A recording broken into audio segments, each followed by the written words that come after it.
Wow, praise God. Praise God about that. Sino dito na-encourage ka dun sa pinanood nating video? You raise your hand. Sakto lang, hindi masyado. Wala tayong pakialam kahit anong gawin nyo dyan. Kahit mag-preach kayo ng gospel at mag-plant kayo ng church kung saan-saan, wala talaga tayong pakialam. Hindi, I know for sure that Victory Megawayan is very excited. Hindi. Talagang, come on, yeah. Bad weather talaga no? Kasi maulan, so medyo yung mood natin, so sobrang chillax lang tayo. But what I caught dun sa video, sobrang inspiring lang to see. Sabi niya, di ba, God really wants to encounter His people. So, siya, nakalimutan, di ko nakita yung pangalan niya or hindi ba talaga minention. Pero galing siya sa India, punta siya sa Philippines. Pagdating sa Philippines, hindi pala yung study yung pinunta niya, na-train siya to make disciples, to plant church. And then pinabalik ulit siya sa India. Tapos nag-plant na sila ng church doon. It's an amazing story to see. Not only because nakita natin sila sa video, pero actually, one of the pastors doon sa Victory Alabang, we heard the story firsthand. And trivia lang, no? There is a campus, merong campus hangout or parang youth service na nangyari sa Alabang and Las Piñas. And amazing kasi, hindi mga Pilipino yung kasama nila. Yung pictures kanina na mga Indians yun nandun, yun talaga yung nasa church nila. So imagine niyo, church sa Las Piñas, Philippines, pero yung mga tao doon puro Indians. And it really inspires me kasi in contradiction dun sa kaninang nag-start tayo na parang ang hopeless ng Philippines, parang napaka-challenging ng nangyayari sa nation natin. Did you observe na somehow God is really shaking our nation and revealing what is wrong? And somehow, God is raising up leaders. Di ba nakikita nyo, kahit may mga leaders na na-expose na mali, all the more mas na-highlight yung mga leaders natin na righteous, na pinapursue nila yung will ni Lord. And hindi ko alam kung aware kayo, but Philippines actually, trivia ulit, Philippines came actually from King Philip, yung unang mga naglayag papuntang Pilipinas. And we know that the name Philip is an evangelist in the Bible. And I don't know if you will believe me, but spiritually, Philippines is a missionary sending nation. Kita mo yung, amen, come on, amen. Kita mo yung pattern, pagpunta dito ni Pastor Steve, saglit pa lang nandito, pumutok na agad yung church. And then, actually ngayon, ang daming Every Nation churches na nagsimula sa Philippines. And we're not bragging about it. Hindi tayo nagyayabang, hindi tayo nagta-take pride in it. But we are celebrating actually kung ano talaga tayo ginawa ni Lord. Kung napansin nyo din, pag sa internet, yung mga top 3 na nations na laging gumagamit ng social media platform, na mga ganyan, sino yung mga pinaka-aware sa nangyari sa buong mundo, lagi mo makikita, Philippines nandun. Kahit saan ka pumunta na lugar sa buong mundo, may makikita kang Pinoy. Diba? Sisigaw ka ng balot, tapos pero uy, ka ba? May gaganon. Kasi anywhere you go, there's a Filipino. And it's not an accident na ganun tayo din-design ni Lord. Probably may mga oppositions, probably may corruption, probably mahirap yung nation natin kaya kailangan pumunta ng ibang bansa. But God is really sovereign. And He really designed our nation to be an evangelist nation. So this one is, apart from the testimony na may church plant sa India, it's actually for us to remember who we are. We are an evangelist nation, and so are you. So yung, segue lang, no? Yung nangyari na evangelism month last month, tuloy pa rin natin yun. Let's make that our culture. In line with the church plants, we want to report to you. I know, aware na kayo, and makikita nyo sa paligid natin, halata naman na may mga sumunod kay Pastor Rui. Ayan, sinundan nila si Pastor Rui doon sa SM Marilao. So we want to show you this picture. Ayan. Both, kachat ko si Pastor Rui kanina, both 9 a.m. and 11 a.m. service, puno daw sa Victory SM Marilao. Palakpakan natin si Lord. Masaya tayo na napuno yung 11, last week kasi 9 a.m. lang yung puno. Ngayon, pati 11 a.m. puno na.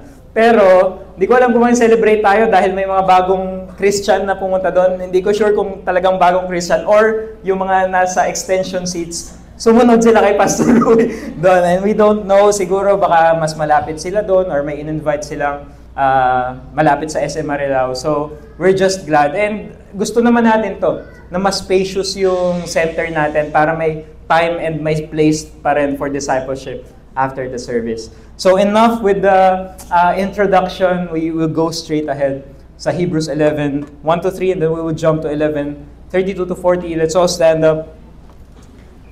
Sige, pwede nyo buksan yung Bible nyo kasi gagamitin natin yan as reference later, but we will all together read from the screen kasi basahin ulit natin siya sa Pinoy version.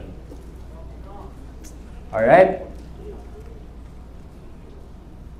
Can we start reading the Bible? Hebrews 11 verse 1, 3 to 1. Faith, ito yung pagiging sure sa mga inaasahan nating mangyayari at pagiging sigurado sa mga bagay kahit hindi pa nakikita.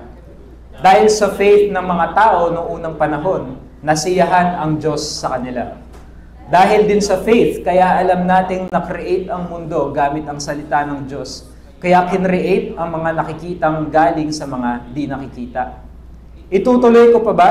Hindi na kasya ang oras para ikwento ko sina Gideon, Barak, Samson, Jephthah, David, Samuel at ang mga prophets. Nagtiwala sila kaya tinalo nila ang ibang bansa sa labanan. Ginawa nila ang tama at tinanggap ang pangako ng Diyos. Napaamo nila ang mga leon, napatay ang mga malalakas na apoy at nakaligtas sa mga gustong pumatay sa kanila. May hina sila dati pero lumakas sila. Naging malakas sila sa labanan at tinalo ang mga army ng ibang bansa. May mga babae na may mga kamag-anak na namatay na pero nabuhay ulit. May mga umayaw na palayain sila kasi mas pinili nilang mamatay sa torture para buhayin ulit sila sa mas magandang buhay. May iba namang pinagtawanan, nilatigo, meron ding kinadena at kinulong. Pinagbabato sila, nilagari at pinatay gamit ang espada. Nagpagala-gala silang suot ang mga balat ng tupa o kambing. Naging pulubi sila, inapi at pinahirapan. Hindi deserve ng mundo ang mga mabubuting taong ito.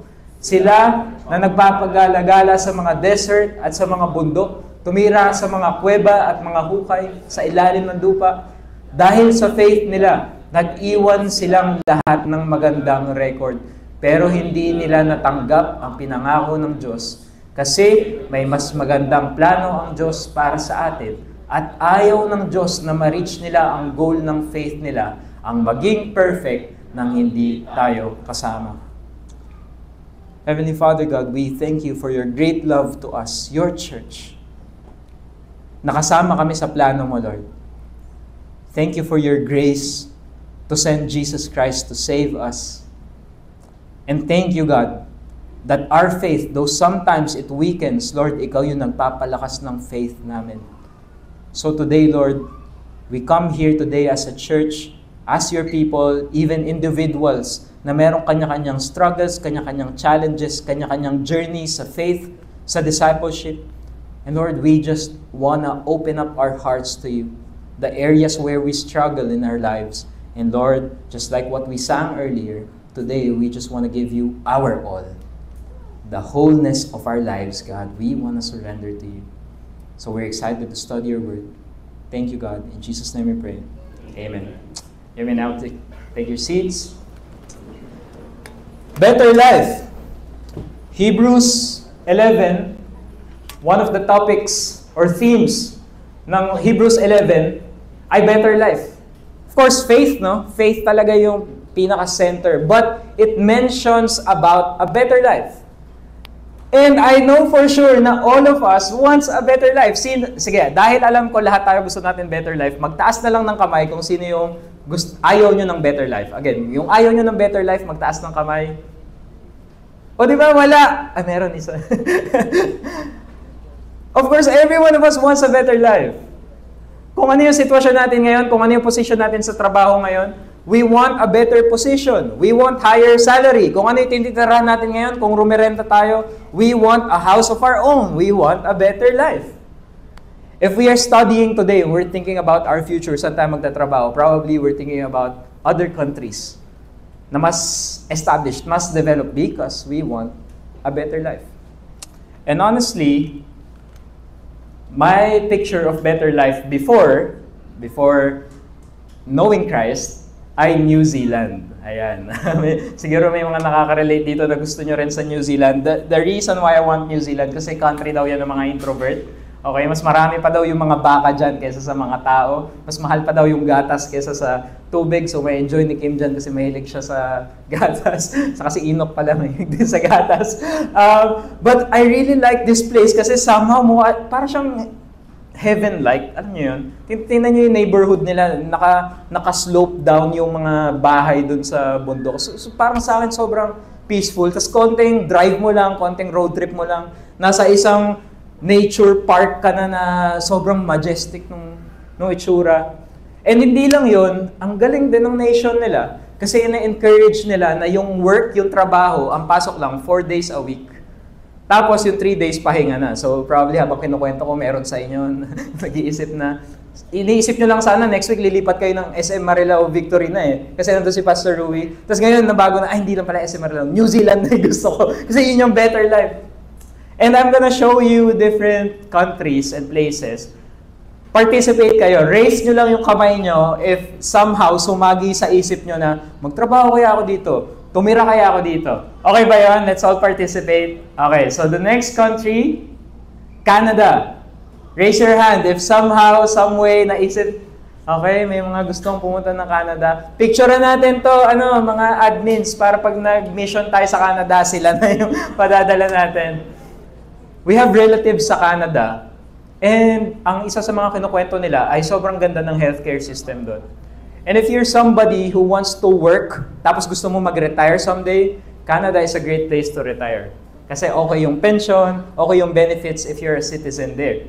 Alright, so many Filipinos want to go there. Next country, Australia. Raise your hand. Ay, yung kapatid ko gusto mag-Australia. Meron din dito. Diyan, sa banda. Meron dito. Alright? Siguro yung iba sa atin, even up to this present day, pinagpe-pray natin, no? Na makapunta dyan sa mga bansa na yan. All because we see the Philippines. We want a better life. And ito, I think, mas maraming makaka-relate dito. Saudi! UAE! Ganyan. Wala. Ayaw nyo. Sino na lang yung may kamag-anak ka na nagpunta dito dati? Raise your hand. Madami din. Actually, if ang goal mo ng better life, ang definition mo ng better life ay higher salary, I think this will be your best option. Kasi dito, kapag immigrant ka, yung income mo, yung salary mo, tax-free. So, buo mo siya makukuha. So, many people would want to go there because of the high-paying jobs, especially if you're a Filipino. Pero ito talaga, hinanda ko talaga to para sa last kasi I'm sure siguro mga 80% sa atin gustong pumunta dito. Hindi to sa ibang bansa, pero sa Pasig. Ayan, raise your hand if... Sabi ko na eh. So ayaw na nating lumayo kasi nakakita na talaga tayo ng Messiah. Ay, hindi Messiah. Nakakita na tayo ng somebody na may future. Grabe.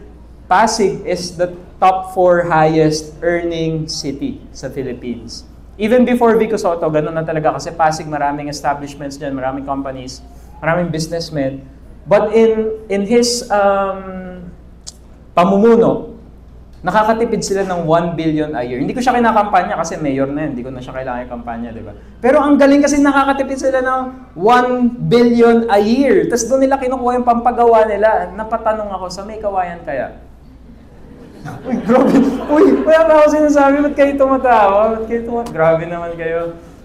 But, a definition of a better life, we always think about saan mas maganda yung government, saan mas maganda yung sahod, saan mas maganda tumira, saan mas peaceful. We think about that and that's all valid because better life actually has been ingrained to us.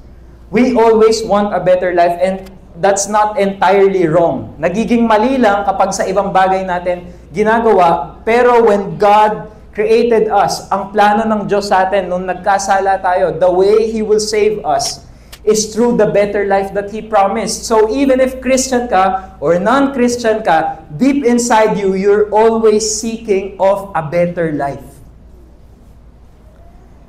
And my question is that, yung version natin ng better life, sige, isipin mo sa sarili mo, ano yung version mo ng better life? With your definition of better life, what is the proof? Ano yung katunayan? Ano yung katibayan? Ano yung assurance na yun talaga yung better life? Because I'm sure, naalala ko dati, pinagpe-pray mo yung trabaho na yan, Matagal mong pinag-pray, kinabahan ka sa interview mo, ngayon nandyan na yung trabaho mo. Pero ngayon na nandyan ka na nagtatrabaho, hindi ka kontento. Dati kinakabahan ka ba, Lord, tatanggapin ba ako dito? Gusto ko talaga dito. Pero ngayon na nandyan ka na, nakita mo na yung boss mo, nakita mo na, ganito lang pala yung sweldo, ganito, stressful pala, ganito yung mga katrabaho ko. May reklamo ka na, ayaw mo na yon.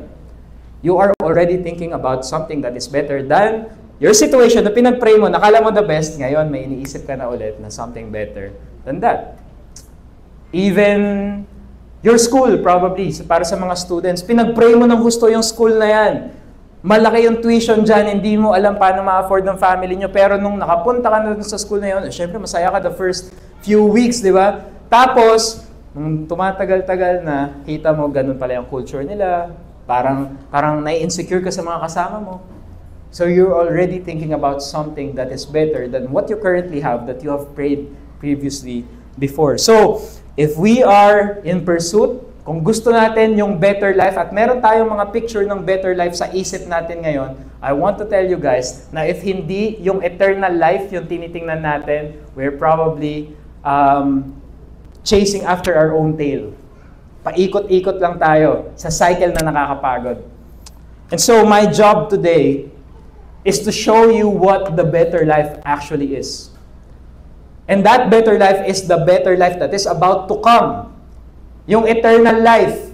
Yung pangako ng Diyos sa atin. And probably yung iba sa inyo nabobore na kasi eternal life na naman. Hindi nga namin alam yung itsura. Hindi namin alam kailan mangyayari yun. Hindi namin alam anong meron dun. Kagaya nung, naalala ko lagi yung lola ko, yung grandparents ko, syempre old school Christians, diba? Sabi nila sa akin dati, pagdating daw sa heaven, lahat tayo nakaputi, tapos kakanta tayo 24/7. Tapos parang sa isip-isip ko, hindi ko naman pinangarap maging choir, parang ang boring sa heaven. So when we think about eternity, we don't really have a picture, enough picture to make us really excited about it.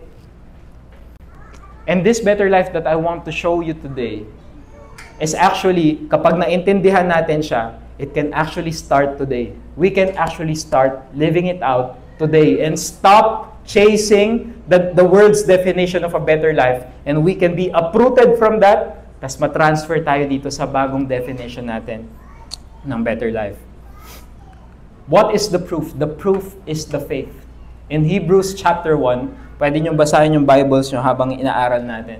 In Hebrews 11 chapter 1, in Hebrews chapter 11 verse 1, now faith is the assurance of things hoped for. Faith daw yung assurance, faith daw yung katibayan. So kung ano yung sinasabi ko na eternal life, hindi ko siya ma-paint sa inyo properly, ano yung itsura ng eternal life, pero ang kaya kong i-paint sa inyo today is ano yung katibayan. And I hope na yung katibayan pa lang na yun, ma-convince na tayo enough. Kasi nga yung ibang chine-chase natin at yung ibang pinaperson natin, wala namang katibayan eh. Wala pa rin naman tayong kakontentuhan kahit makamit natin yun. Pero ito ang ipapakita ko sa inyo, guys, kapag naintindihan natin kung ano talaga to, I'm sure hindi ka na tatalikod ulit. And the proof is faith. But my question is that, what is our understanding of faith? What is our false understanding of faith? This kind of faith is not a self-willed courage to be successful in life. I have heard many people na kapag may nag-open up sa kanila, bro, sis, problemado talaga ako today, ang bigat ng nararamdaman ko. Hindi ko alam ano nangyayari sa akin. Tapos ano yung sasagot? Ano yung sasagot? Ano ka sa faith? Mag-pray ka kasi. So, I'm not saying that it is entirely wrong, but I'm saying that we have this false understanding of what faith is, na para siyang something na gusto nating i-grind at ipigain sa sarili natin, na kapag meron tayo nun, kaya nating hiharapin yung sarili natin sa start ng araw, tingin tayo sa mirror, Jade, you are loved. Jade, you are amazing. Jade, you will be successful. That's not faith. That's not faith. Even sometimes, we hear people testifying kung gano'n na sila naging successful, ano na yung mga narating nila sa buhay. Tapos pag tinanong mo sila, anong sikreto mo? Sabihin nila, faith lang kay Lord. And again, hindi yun entirely wrong. Siyempre, thank you kasi in-acknowledge mo si Lord sa success mo. But as Christians, we are so tempted to fall in this wrong definition of faith, na yung faith ay something that we consume para maging successful in life. And so sometimes, when we come to church, and we have all these goals in life, tapos ini-insertan natin ng faith. Kapag nasagot na yung prayer request natin, unti-unti na tayo nag-fade away from our faith, from Jesus. Kasi kala natin yung faith, yung magtatawid sa atin to our dream car, to our dream house, to a successful life. So unti-unti, pag nakukuha mo na yun, feeling mo, ito na pala yun, ito na yung goal. So okay na, medyo lie-low na ako sa discipleship, busy na ako, ito na yung focus ko.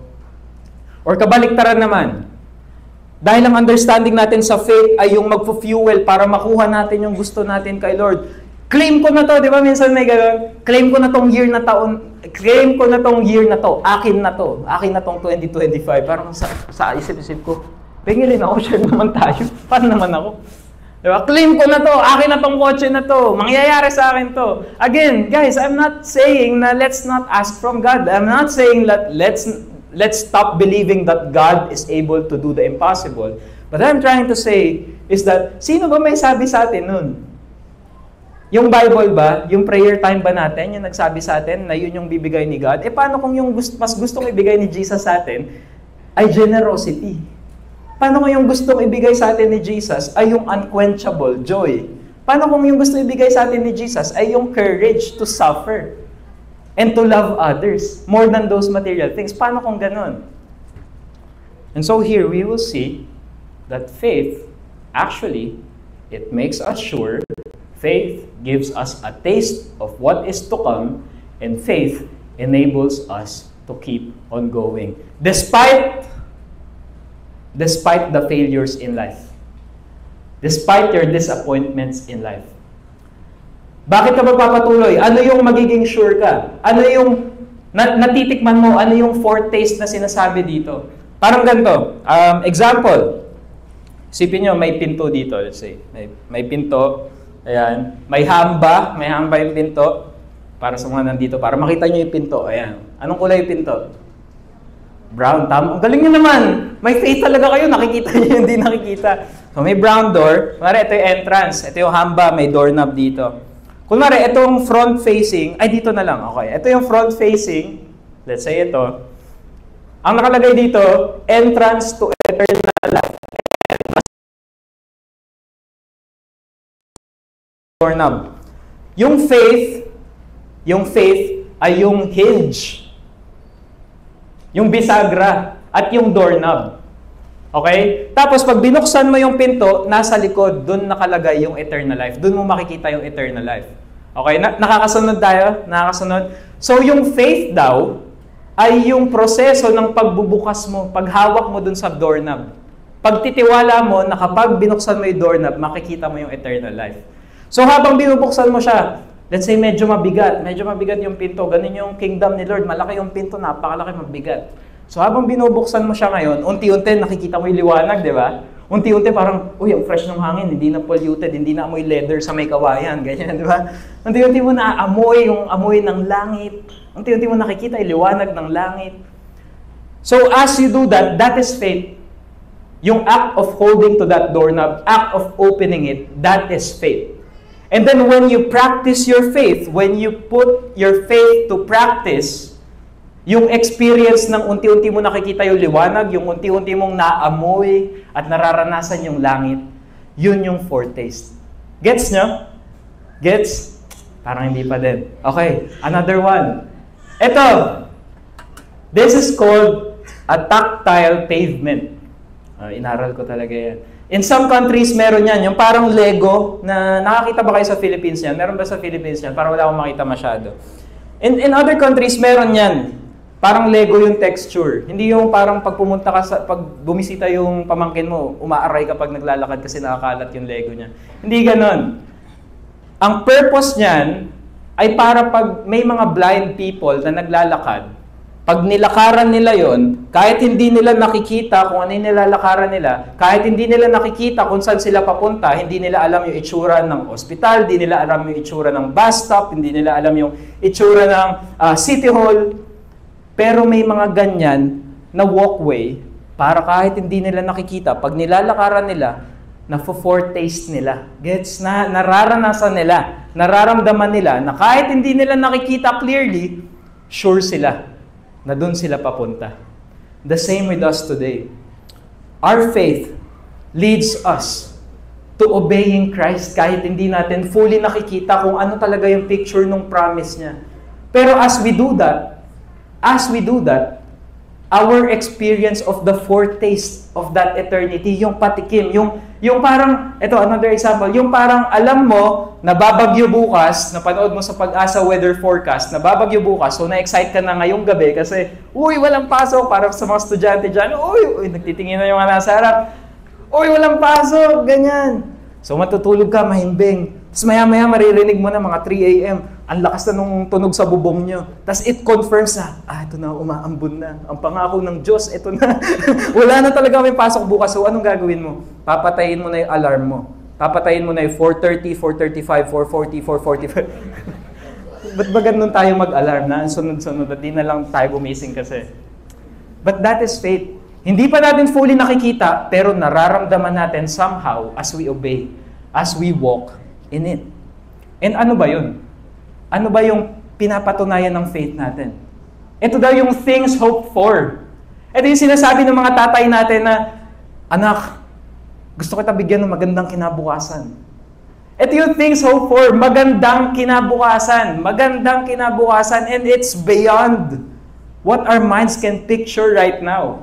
And parang abstract na naman, no? Hirap intindihin, ang hirap imaginein. So, ang only way natin of understanding kung ano tong magandang kinabukasan nito is by looking at the people who offered their life, who paid the cost of their life para makamit nila, mapuntahan nila yung pangako ng Diyos. Kasi doon natin makikita, di ba? Kumbaga parang mga testimonial Parang mga testimonial. Pag bibili ka ng product sa Shopee, di ba? Hindi ka bibili ng product nang hindi mo pa napapanood yung nag-review. Okay, so kahit hindi mo pa nabili yung product at hindi mo pa na-testing yung product, pero dahil may nag-review ng product, kumbinsido ka na maganda to, bibilin ko to. So if hindi tayo convinced today na may better life that actually awaits us, kaya distracted pa din tayo sa mga version ng better life natin, if hindi pa rin tayo convinced, then punta tayo dito sa mga tao na to na nag-review. Okay? Yung nag-review ng promise ng Lord. Let's jump to... But before that, things hoped for is contrasted sa verse 3. And medyo lumalalim tayo, and I'm asking for your focus here. For us to understand kung ano talaga yung beauty at paano natin mapuprove na totoo yung better life, punta muna tayo sa verse 1, things hoped for. Ano yung things hoped for? Things na mangyayari pa lang in the future. Sa verse 3, it said, by faith, we understand that the universe was created by the Word of God, so that what is seen was not made out of things that are visible. So yung nagsulat ng Hebrews is trying to convince us that our future hope, the thing that is about to come, is proven by God's ability of what He has done in the past. Okay, nakita nyo ba yun? So, ang sinasabi niya, yung mga bagay daw na nakikita natin ngayon, sige, tingnan mo yung katabi mo. Maganda, di ba? Hindi ka mukha ng BFF ni Dora na si Boots. Hindi yan galing sa unggoy, hindi yan galing sa evolution, galing yan sa creation ni Lord. Yung nakikita nating maganda ngayon, as in yung nakikita natin, tangible, bundok, dagat, ano pa yung maganda? Bundok, dagat, yun lang pala yung maganda. The rest pangit. Hindi, joke lang. So yung mga nakikita nating maganda na creation ni God, na although imperfect na siya ngayon because of humans, na-destroy na natin somehow yung creation, maganda pa rin siya, tama? So if naniniwala tayo na si God yung nag-create nun, edi meron tayong proof na kaya rin ulit i-restore ni God someday kasi nagawa niya na before. So what I'm trying to say is that yung unseen, yung hindi natin nakikita, for the rest of the world, they will say, we live by sight and not by faith. To see is to believe ang world. Tayo actually, ang reality natin ay yung hindi nakikita. Ang reality natin ay kapag nag-aaway-away na yung bansa, nag-aaway-away na kayo sa bahay, sa pamilya, gulong-gulo ka na, pipikit ka, magdadasal ka, maririnig mo si Lord, makikita mo si Lord, mararanasan mo yung pagmamahal ni Lord, at yun yung reality mo. When you close your eyes, and you recognize Jesus in your life, that is more real than when you open your eyes and you're exposed to the ugly things of this world. So we are in the middle of the past and the future. So what do we do now? We are in this present time where we should fully trust God now and fully obey God now. Why? Because this version of better life is provable kasi nagawa na ni Lord before. Nagkasala lang tayo kaya medyo pumangit. In fact, pumangit talaga. Pero, if we fully trust God now and if we fully obey God now, we will see the glimpse of the future, of the hope that is about to come. And it will convince us that what we are believing in, ano yung pinaninindigan natin, ano yung tinatayuan natin, yun yung totoo. The rest of the world, mawiwirduhan sila sa atin kasi bakit kayo ganyan mga Kristiyano? Bakit ang babait nyo? Bakit kayo nagiging generous? Bakit ka atin sa church? Sunday, magtrabaho tayo, may client tayo na kailangan i-close. Yung reality is nandito yung opportunity mo, kaibigan. Sabi niya sa'yo. But your reality is that you know that there's a better life that is awaiting. Better than that opportunity na nagtetempt sa'yo. So your response, our response, would be to fully trust God now and fully obey God now. I have here, balikan natin kanina yung sinabi ko, balikan natin dito yung mga nag-review. Alright? Yung mga nakaranas. By faith, Noah being warned by God concerning events as yet unseen. Okay, ito na naman, event daw na hindi pa nakikita. In reverent fear, constructed an ark for the saving of his household. Bible trivia. Guys, alam nyo ba, yung pag-ulan ng Noah's Ark, yun yung first time na umulan. Ooh, interesting. Never pa umulan. Nung time lang, so nung sinasabi ni God kay Noah na, Noah, babaha sa earth. Sabi ni Noah, anong baha? Sabi ni God, magbabaha, aakyat yung tubig kasi magpapaulan ako. Sabi ni Noah, ano yung ulan? Dami niyang tanong kasi hindi niya alam yun talaga eh. But ano sabi dito? By faith. Yung future na mangyayari, nababaha, nauulan, hindi niya pa nakikita, hindi niya alam. Pero yung faith niya yung nagkukumbinsi sa kanya na totoo si God, nagsalita si God sa kanya. Kaya kahit hindi niya alam yung itsura, pinagpalit niya kung ano yung current status niya. Pinagpalit niya kung sino siya. At sinunod niya yung pinapagawa ng Diyos. He took all the risk of putting his faith on God and obeying God fully. Another person to see. By faith, Abraham, when he was tested, offered up Isaac. And he who had received the promises was in the act of offering up his only son. He considered that God was able even to raise him from the dead. I would bet na never pa nakita ni Abraham na may nag-resurrect.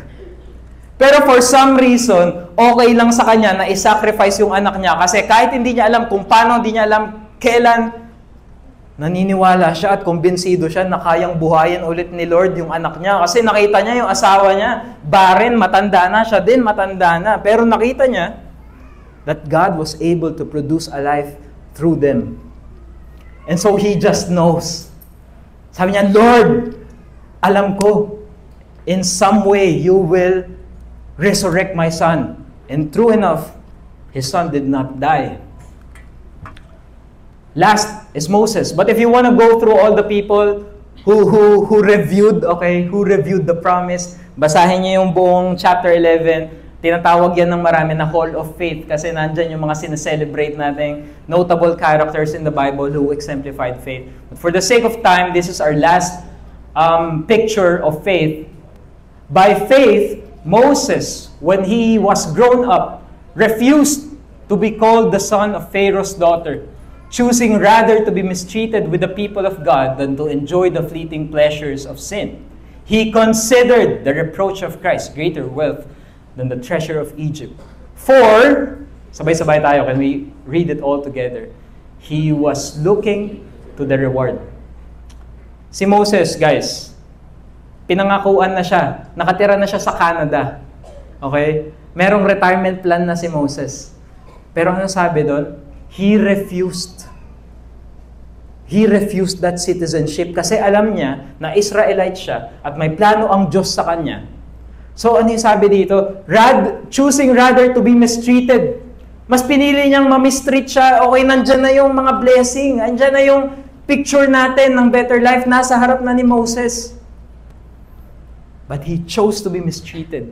He considered the reproach of Christ. Greater wealth. Parang yung last week, di ba? Better possession. Greater wealth. Mas okay pa daw, mas better pa. Pinaka the best na kind ng kayamanan daw. Yung pagsunod kay Christ. And he was able to do that because he was looking to the reward.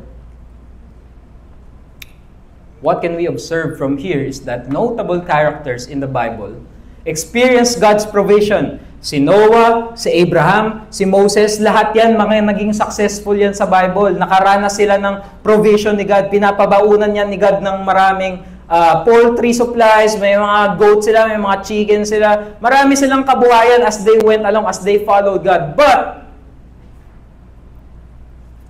they were simply in faith because obedience to God is the best experience of life for them. They were not looking at God's provision. They were not looking at the material things. They were not looking to be successful in life. Yung very fact and thought of obeying God, dun pa lang, kumbinsido na sila na yun yung better life. Kagaya nung sinabi natin kanina, di ba? Yung act of opening the door, yung act na nakikita natin, yung teaser ng heaven, yun naamoy pa lang natin, yun naaninagan pa lang natin, yun din yung nakita nila. Kaya sabi nila, hindi ko to ipagpapalit sa kahit anong material thing dito sa mundo. Ito yung definition ko ng better life, yung pagsunod sa Diyos at pagtingin dun sa reward niya sa akin. How do you feel about that? Seriously? Are you convinced? How do you feel about that? Faith is an action word. Kaya kilos-kilos na, para di ma-stroke. Sabi sa atin dati yun. Faith is an action word. What we can observe from the definition of faith dito sa Hebrews 11. And nowhere in the Bible, you will see a profound definition of faith. If gusto mong maintindihan ano yung itsura ng faith, ano yung definition of faith, you go to Hebrews 11. The longest chapter in the book of Hebrews. And what you can observe is this one thing. Faith is an action word. Hindi siya head knowledge. Hindi siya false hope. Hindi siya blind faith. Ito yung something na may prove. Ito yung something na napapatunayan. And so dahil may patunay, we act on it. And my question to you, anong mga bagay ang ginagawa mo today para lumalim pa ang faith mo kay Lord? If faith is an action word, what are we doing today? What do you plan on doing tomorrow? How do you see yourself acting upon that faith? And I'm not asking this para lang makuha yung attention nyo. I'm asking this because if we believe, if we are really convinced, then we should act upon it. Before the ministry, before saying yes to the ministry, I told God, Lord, before ako mag-yes sa'yo, before ako mag-yes sa ministry, gusto ko muna magawa yung mga pangarap ko para sa pamilya ko. Gusto ko muna mabigyan sila ng bahay na komportable. Gusto ko may sarili silang kwarto. Gusto ko kahit paano meron silang sasakyan para pag nag-transpo sila, hindi sila maulanan. Pag may kailangan puntahan, mas madali na pupuntahan. I told God, Lord, before I say yes to the calling, I want the best life for my family. But God told me, just say yes. Sabi niya sa akin, just say yes. And they will experience the best version of life. And along the way, it was a whole long process of waiting for that promise until such time. Kasi hindi dumadating eh. Parang ganun. Wala pa rin kaming bahay. Wala pa rin silang bahay. Wala pa rin yung mga pangarap ko para sa pamilya ko. Lord, sabi mo, they will experience the best kind of life. And then, there just came a time when God made me realize that the best experience of life is the obedience to Him. And He wanted me to say yes at that moment, nang wala pa yung mga material things na yun, to show to my family that this is the best life, obeying Christ. And so today, if you see us comfortable, if you see us well-clothed, If there came a time na pangit pa yung suot namin at naghihirap na kami, guys, I would tell you confidently that we are more joyful. We are more celebrating. And we are still experiencing the best kind of life because we committed to obey Christ. Because we are just convinced that that is the best experience of life. Now, if you're looking at me and you're saying, Jade, I can't experience that. Hindi ko alam ano yung sinasabi mo. Kahit anong illustration pa gawin mo, hindi ko talaga maintindihan. Pwede bang pabalikin mo na si Pastor Ruby dito kung ano ang sinasabi mo sa amin? If you're saying that, it's probably because hindi mo pa na-experience. So, what we want to do today is to truly surrender our entire life to Jesus. Just like these people. Some were tortured, refusing to accept release so that they might rise again to a better life. Others suffered mocking and flogging and even chains and imprisonment. They were stoned, they were sawn in two, they were killed with the sword, they were about in skins of sheep and goats, destitute, afflicted, mistreated, of whom the world was not worthy. Wandering about in deserts and mountains and in dens and caves of the earth. Kung kanina nakita natin yung mga tao na sumakses, si Abraham, si Moses, si Noah na sumakses sa faith nila, here we are shown with people. Ano daw ginawa sa kanila? Ganito yung ginawa sa kanila. And medyo conservative pa yung picture na to. Hinuhubaran sila in public. Pinapako sila ng pakros na ganyan. Minsan pati warek.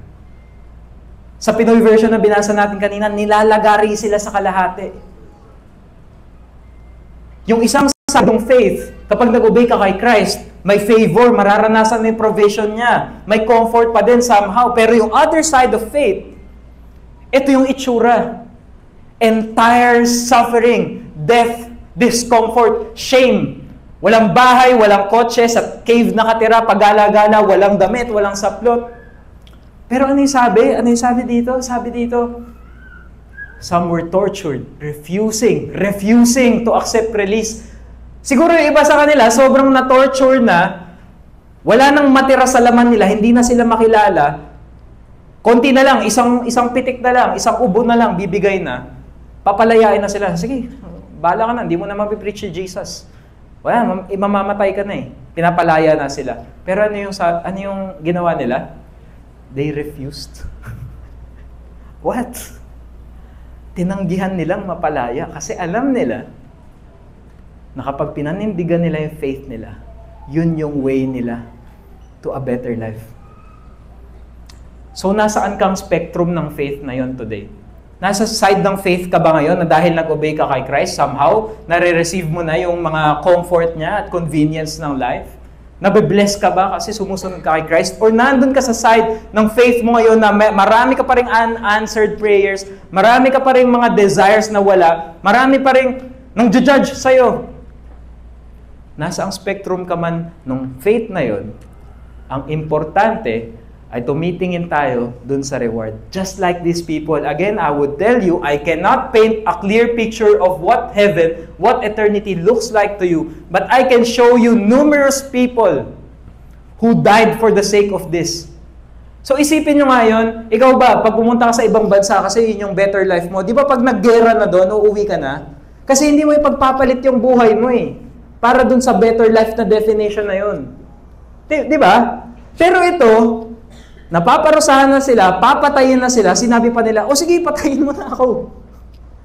Kasi sure na sila eh, gusto na nilang mapuntahan yung better life na yun. Hindi ko man ma-paint yung picture nung eternity sa inyo. Pero kaya kong magpakita ng mga proof sa inyo na ito yung pinaka-logical na desisyon na pwede natin gawin sa buhay natin. If you are chasing after a better life, ito lang yung may proof. The rest, wala. Ito lang yung may proof.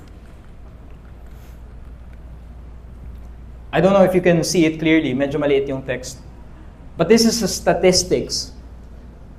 Now, for the past 2,000 years, over 70 million Christians have died for the sake of their faith. 70 million people. Between 2000 to 2010, about 1 million Christians are estimated to have died in martyrdom situations. 1 million Christians.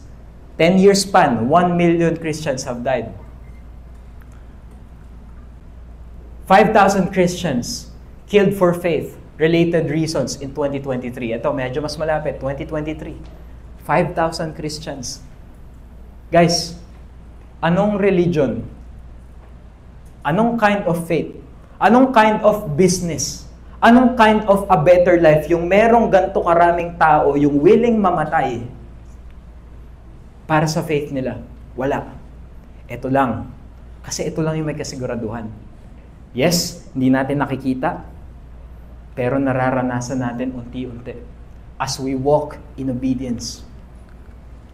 Jesus Christ is worth living for.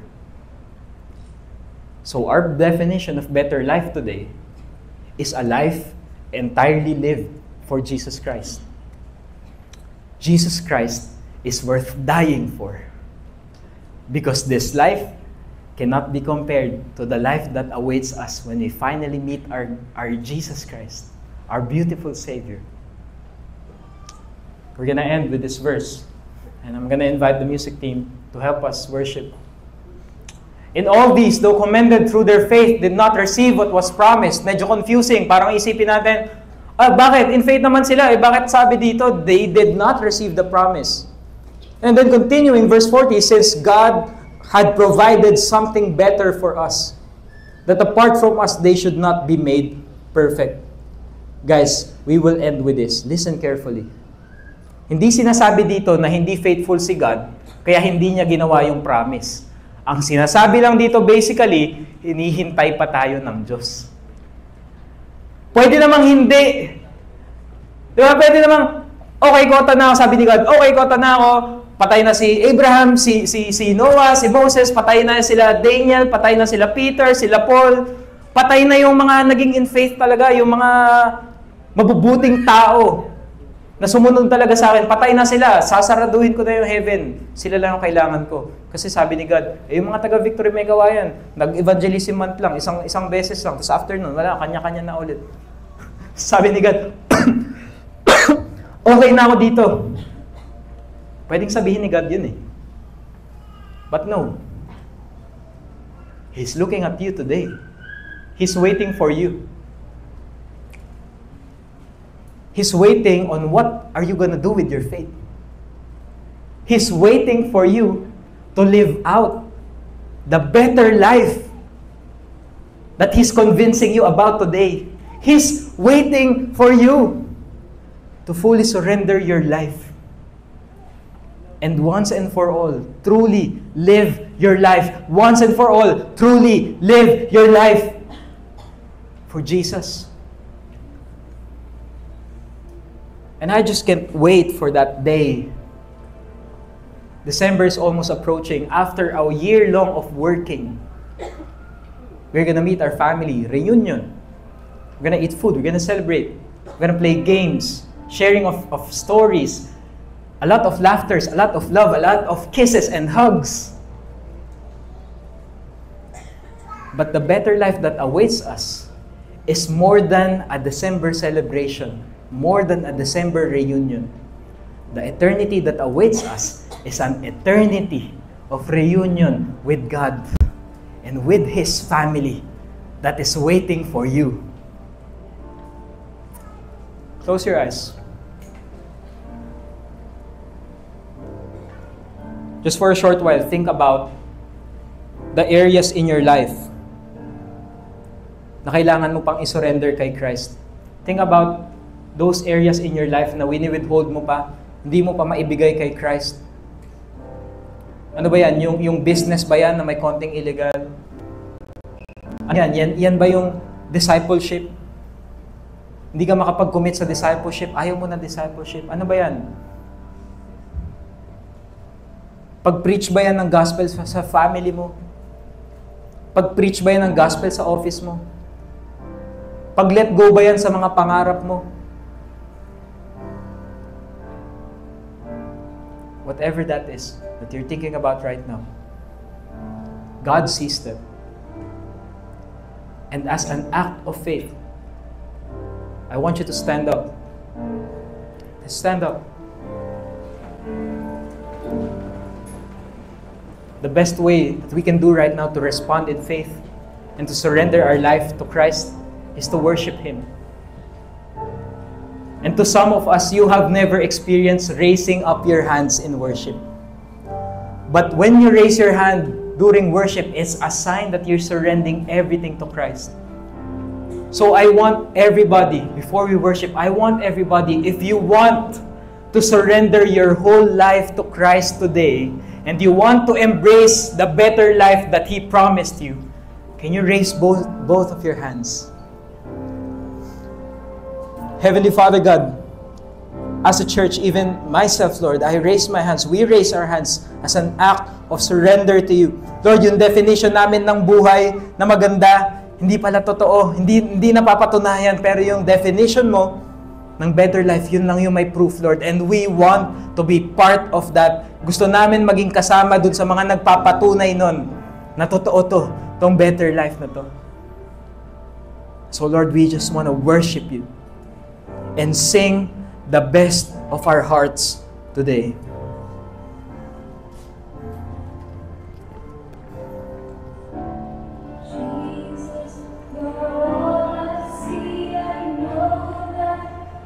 Goes with me, no turning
continue to lift up your hands. May the Lord bless you and keep you. May the Lord make His face shine upon you and be gracious to you. And may you live a life fully lived in faith, full trust, full obedience to our Lord Jesus Christ. In Jesus' name we pray. Amen and amen.